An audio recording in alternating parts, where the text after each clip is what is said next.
हमारे खुदावंद यीशु की अंजील मुकद्दस यूहन्ना के मुताबिक उसका 3 बाब 7 से 15 आयत तक। उस वक्त यीशु ने निकोदेमस से कहा, ताज्जुब न कर कि मैंने तुझसे कहा कि तुम्हें असर-ए-नौ पैदा होना जरूर है।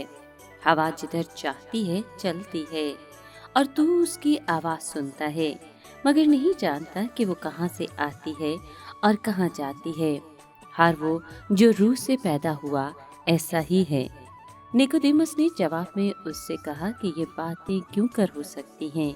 यीशु ने जवाब दिया और उससे कहा, क्या तू बनी इसराइल का उस्ताद है और ये बातें नहीं जानता?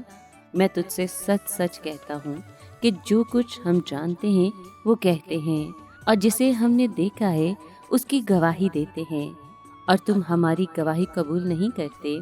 जब मैंने तुमसे ज़मीन की बातें कही और तुमने यकीन नहीं किया, फिर अगर मैं तुमसे आसमान की बातें कहूँ तो तुम क्यों कर यकीन करोगे?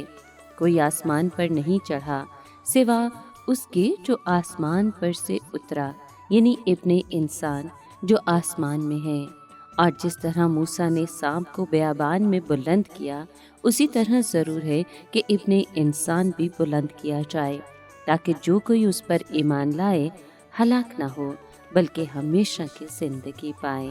पाक कलाम के पढ़े और सुने जाने पर खुदावंद की बरकत हो, खुदा का शुक्र हो।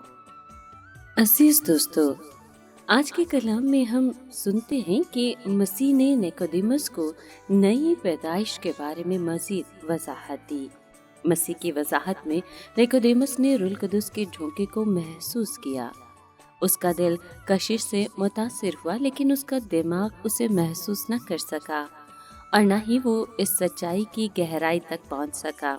उसने बुड़बुड़ाते हुए कहा, मैं नहीं जानता कि ऐसी पैदाइश कैसे हो सकती है।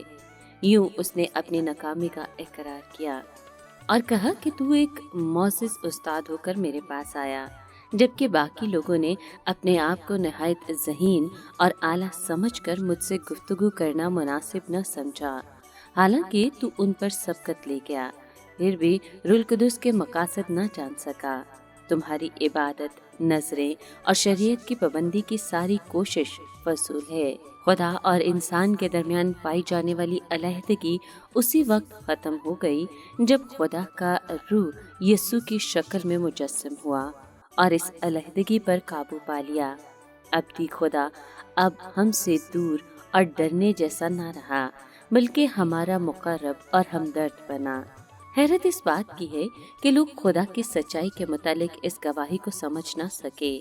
उन्होंने रूह से पैदा होने वाले बेटे और उसके बाप की अलूहियत को महसूस न किया, क्योंकि उन्होंने इस हकीकत को कबूल करने से इनकार किया और अपनी गुनाहगारी का इकरार भी किया। उन्होंने असर-ए-नौ पैदाइश को ज़रूरी न समझा, बल्कि इस धोखे में रहे कि वो नेक और नहायत ज़हीन हैं। उन्हें जानना चाहिए था कि खुद कफीली उन्हें मुकद्दस तस्लीस की वहदानियत को समझने में मददगार साबित होगी।